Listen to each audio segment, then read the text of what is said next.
I started noticing when they would have these the town hall meetings, and there was vitriol and general animosity and anger and shouting and pushing and just unsavory behavior reported. And I don't know if it was generally speaking, but it would be reported here and there.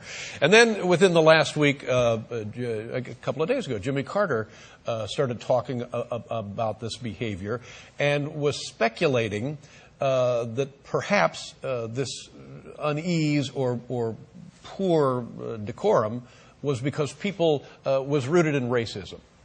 Is he onto something there, or is that just something to talk about? Well, first of all, I think it's important to realize that I was actually black before the election. So,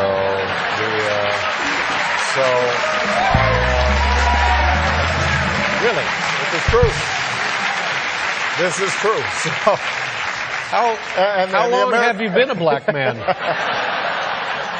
And so the American people, I think, gave me this extraordinary honor, and that tells you, I think, a lot about where the country's at. I actually think that what's happened is that whenever a president tries to bring about significant changes, particularly during times of economic unease, then there is a certain segment of the population that gets very riled up. And it happened. FDR was called a socialist and a communist. JFK, there were all kinds of names hurled at him. Ronald Reagan, when he came into office, he was moving in a different direction, and people were sure that he was bringing the country down. And so this is not untypical. One of the things you sign up for in politics is folks yell at you.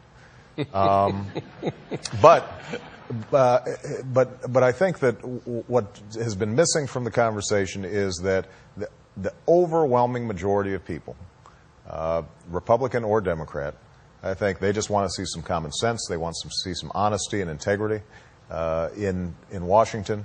I think they're turned off by the shouting and the yelling, and they expect more from their public elected officials. And so that's something that I want to